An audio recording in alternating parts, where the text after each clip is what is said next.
Hello, everyone. Today we are doing the alternate history of the world, but reimagined. Now, this was originally I thought of it from seeing it's something like that.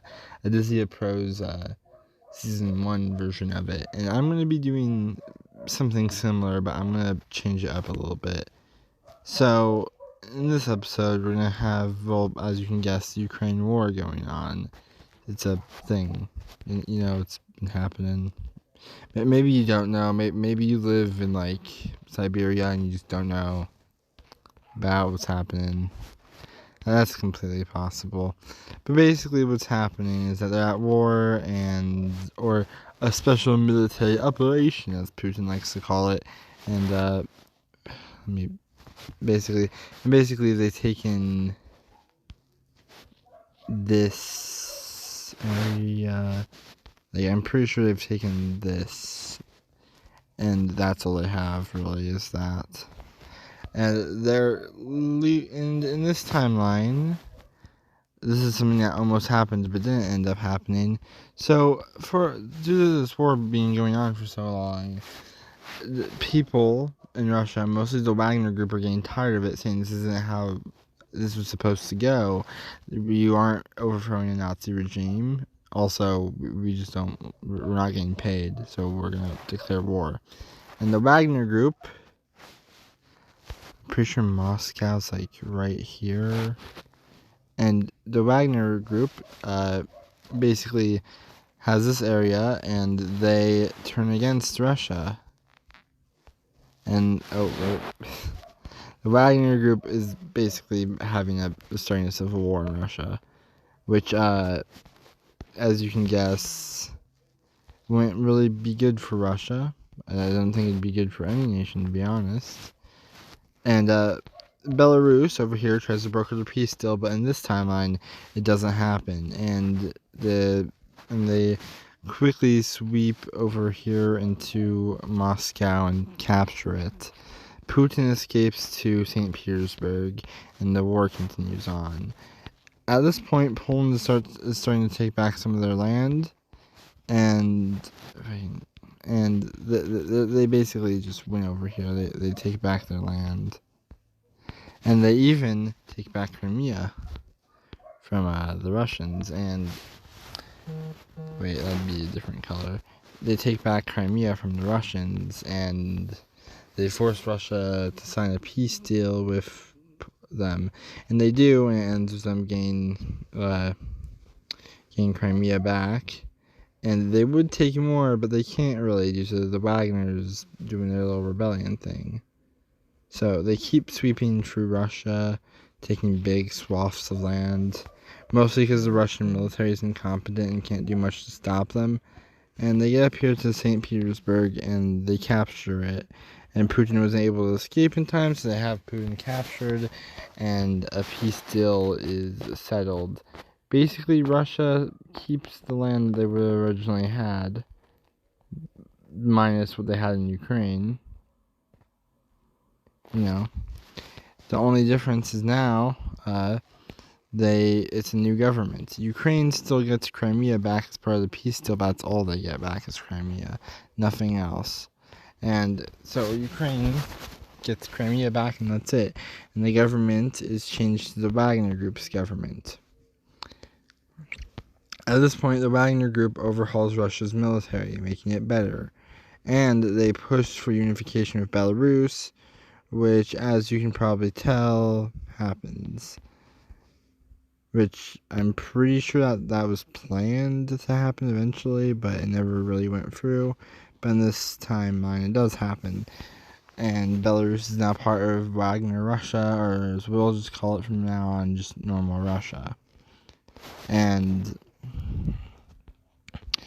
during all of this, it all ends, but in America lost a lot of materials, stopping this war.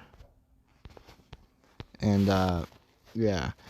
And out here in the east, something else happens.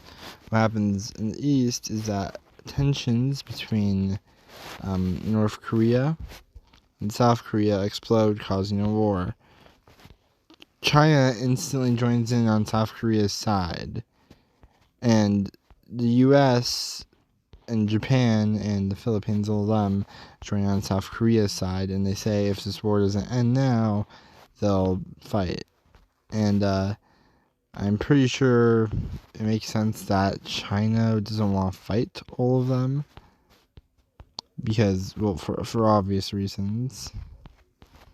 But also, China thinks they might be able to beat the U.S., which I'm almost completely certain they can't. So they decide to keep fighting, because they have the bigger navy, which is mostly because they count every canoe they have as part of their navy. But you know, and and basically China's fighting and everything, and at first they do actually pretty well, mostly because that's actually what happened in history. Without the U.S. helping instantly, they kind of pushed South Korea to basically only have this left. And yeah, that's what they do in this timeline. And then American troops land there, and this changes. Like, enough that they take back Seoul, and they also connect with their lines here and move across South Korea. They also invade North Korea, which would be the occupation color, yeah. And they move up, and Pyongyang's about right there, so they cut off Pyongyang, thinking that Kim Jong-un would be there. He's not there, but they capture Pyongyang anyway.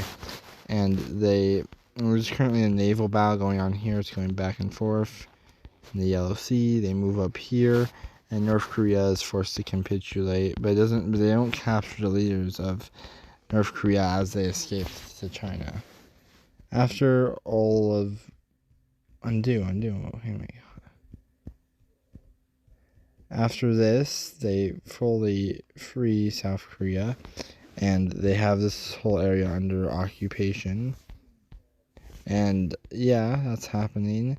And they begin invading North Korea, northern China, and they try to cut off the ports for the sea battle. And they're able to up about here, where they get fought back against more with higher resistance. And they push up to here. The thing is that there's a lot of Chinese people, so they're slowly moving up. And Russian Wagner group is still rebuilding their military, so they didn't join in.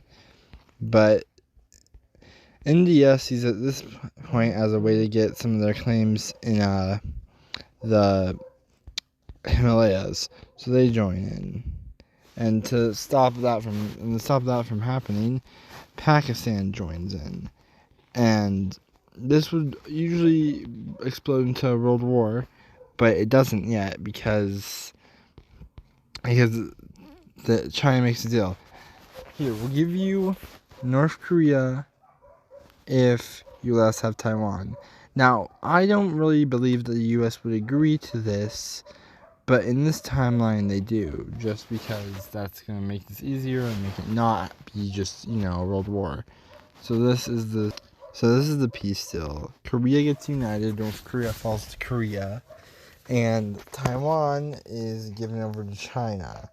No, I don't think this was actually happening in real life, but this is what's happening here. And yes, the war here is over, but there's a certain war that isn't over. The war that hasn't ended is the India and Pakistan one. So here's India, India, the country, and here's Pakistan, also a country.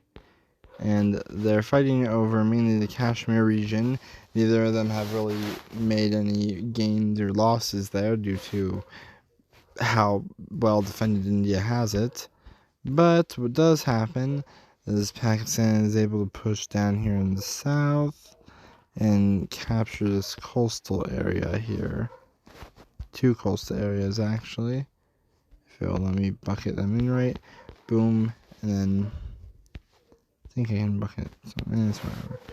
And they keep on invading down here in the south, inching slowly closer to India. slowly closer to Delhi. And China and India still thought this would be a good time to get the gains on China, but they can't really due to now, China not being in this war anymore, and now it's more of an India-Pakistan war. And India would probably, try to get out of this war, but if they do, they're going to have to give something over to Pakistan, and as you can guess, they don't want to do that. So, as they're fighting, they have a choice: surrender Kashmir to Pakistan in this war, or keep trying to fight. And they decide to keep trying to fight, which is not the best idea, because even though they're able to make some pushes, Pakistan cuts off their supply lines to India, Pakistan cuts off India's supply lines to the Kashmir region, and Kashmir falls. Now, India's basically lost the whole reason this war with Pakistan is happening. And they can't even get anything from China at this point, and even if they could, they'd lose. And then the rebellions start over here in this area. An Eastern supported rebellion starts. That's let's just go with this color. An Eastern supported rebellion from China begins, and then the UN, to stop this civil war, sends in people, but then more rebel groups prop up. Mainly a more Western supportive one sets up around here. Now, after that, most Western countries just leave, and India, not getting support from any countries at this point that's really supportive, decides to surrender to Pakistan. And this is the peace. India gives up and surrenders Kashmir over, so this way they can deal with the rebellions. But that doesn't go too well either. And eventually, though the Eastern rebellion makes it to about here, India was not enough, because up here the pro-Western rebellion made it and fought the Eastern off. So now there's more of a pro-Western government in India. So India is now controlled by a more pro-Western government. And after seeing all this happening, America decides to make a form of like a NATO in this area of the world. It's called the Pacific Protection Pact, or PP. Oh my God, Pacific Protection Pact. It's PPP. It's triple P. And the first members that join are Japan, as you can guess. They're close allies of the U.S., Pakistan, Korea, and the Philippines, because if you didn't know, the U.S. and the Philippines already have a mutual defense pact, so why not just, join the Pacific Protection Pact? It's the same thing. Australia joins, and New Zealand, I would say joins, but they've been recently doing things with China, so I very much doubt that. Then Vietnam joins, because they're close allies with the U.S., and India, which is now a more pro-Western government, joins, even though it's not really India anymore. And this was just part of India still. But then China creates their own thing called the Pacific Defense Pact, or the PDP, because I don't know how to be original, right? And they get Myanmar in here. They get Laos and Cambodia in here. New Zealand stays neutral in this process, but the people join in this. Nepal is a close ally of China. Pakistan joins. Bangladesh decides to join. That stuff. And this is the alliances in Asia. Now, if this was a worldwide alliance map, it looks kind of like this. I need the purple first. Why is it? It would look more like this in a way. This is what worldwide alliances would look like at this moment. And then I don't know why that got uncolored. Let me re-put it how it's supposed to be. 1 second. So these are basically the international official allies of each state, and there are some unofficial ones, and I'll show those now. Now the lighter color ones are unofficial allies, and the reason they're more unofficial allies... Oop, I forgot one. Sorry guys, I forgot one. But the reason they're more unofficial allies is more because of the fact that they're like not actually in an alliance. That's what this consists of. Iran, Serbia, yeah, Sweden, and Ukraine, and yeah, stuff like that. Basically, they're unofficially in these alliances, but basically, if Sweden gets attacked, UK would join in, and all NATO would be like, why not? Same thing if Ukraine got attacked again, NATO thinks they would join in. They're not sure. Serbia wants to help Russia. Then down here we have Iran. They don't like Saudi Arabia, so they decided to join into China group, and then Israel, that NATO group, obviously. And yeah. That's the end of the beginning of my alternate future. It will change, though. A lot.